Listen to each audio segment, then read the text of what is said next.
see the audience, because there's a lot of people out here that have been involved in my life for a long time. I just want to maybe a little higher. Perfect. Many of you guys in this room actually know who I am, but many of you guys don't know who I was. So today I'm going to give you guys a little background of who I am, my life growing up, my escape from the church, and then my dying to self and coming back to church. Is my wife in here yet? If somebody could grab her, oh yeah, she is. Good. She was watching the kiddos upstairs. I just want to make sure she's here. So I grew up in church. I had a fantastic family. I had a mom and dad that used to pray over the kids and used to not only pray over us, but pray with us. Went to church every Sunday morning. It was a habitual habit that we had to go to church every morning. I went on missions trips in high schools and middle schools. I did the whole church thing growing up. I was always involved in the church, and I always did things that I was supposed to do, trying to be a good kid. I also grew up in a very big family, so it was always competitive. And mom and dad were always watching us. You could never get away with anything. If you passed gas in the wrong way, mom knew about it. So when I left for college, it was the first time in my life where I no longer had oversight. Right? I could make all my own decisions. I could do anything I wanted, and I fell hard. How many of you guys did the whole college experience? Don't raise your hand. I did. I had no consequences for my actions, and I was a guy that went to all the college parties. I was known for how long I could do a keg stand. If you kids don't know what that is, I'm sorry. You hopefully will never know what that is. I used to host parties, and these weren't your picnics. For 4 years, I lived this lifestyle where I just never went to church, never had accountability. I hurt a lot of people. I was in relationships that were broken, and I had nothing to really live for other than myself. And I built this mentality, this lifestyle that was just all about me. I thought I could control everything. So when I was done with school, I had about $140,000 in student loan debt. I was working at Outback Steakhouse. I got a letter from the FAA. I went to school to be a pilot, ended up getting my degree in air traffic controlling. 2 weeks after graduation, I ended up getting a notification from the FAA that they're not going to hire me due to some color vision issues. And here I was, $140,000 in debt. I was working at Outback Steakhouse at the time, and no real place to go. So I just thought I would just continue my lifestyle. I was making just enough money to be negative $100 every month. So I was getting myself further into debt, and just partying every night up until I was about 22 years old. When a girl I was dating at the time asked me randomly one night after we had been drinking, and she said, "Hey, would you be interested in going to church in the morning?" I was like, "Whew, sure." So we stepped foot inside of Aletheia Church that morning. Pretty sure I was hungover. I'm sorry, Paul. But that morning, Paul, he was a rookie pastor at the time, and his message was on building your house on rock versus sand.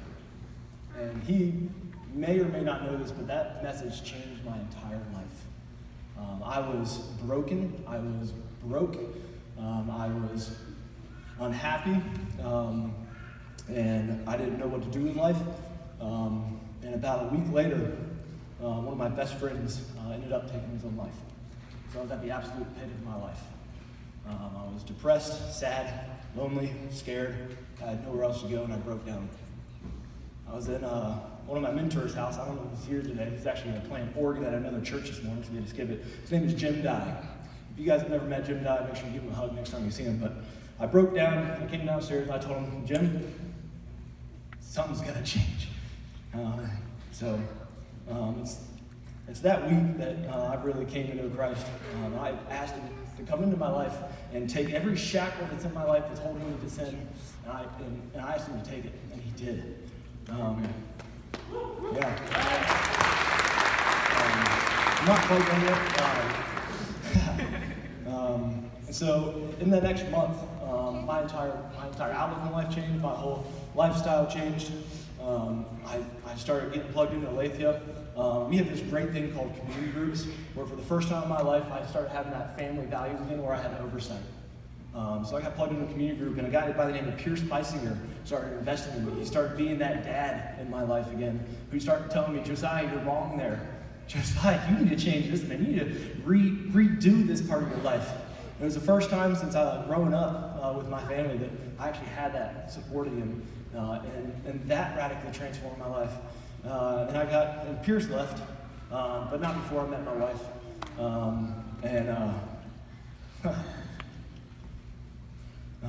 Yeah. Anyways, does anybody in here know that I do IT work for a living? Yeah. I actually invited one of my customers out here because I just want to give you guys a paint a story of around that time that I actually started giving my life to Christ. I landed my first commercial job. It's a local dental office. And I was asked to come out and do some work. They had a digital x-ray system that was broken. And she's like, we have some surgeries tomorrow. I need this computer fixed in the morning. I was like, no worries, I got this. It was 5 o'clock in the morning the next day. I had computer parts all over the office. I was panicking.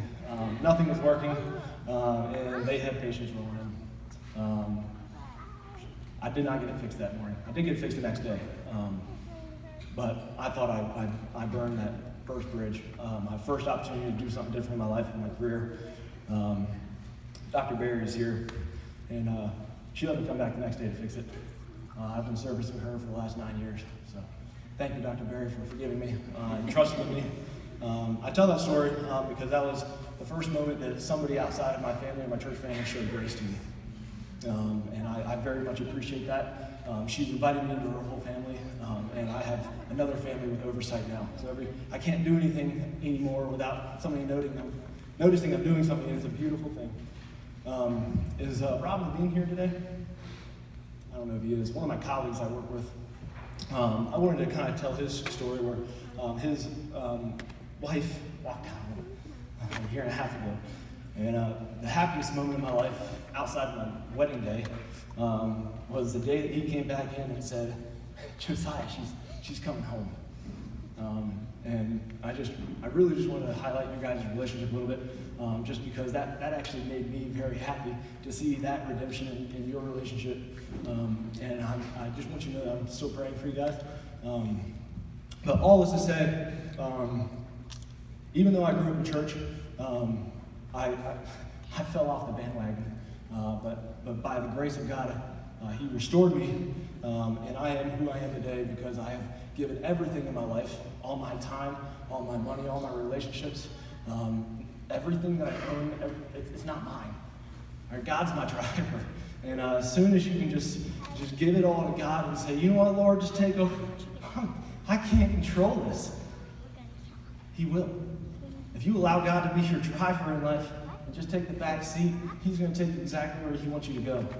And you can be removed of the shackles of sin in life. And you don't have to be tied. And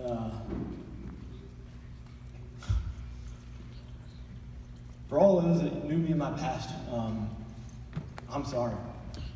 All right? I'm sorry if I hurt you ever. But I hope that today you can see a different man. And that's my story. Amen.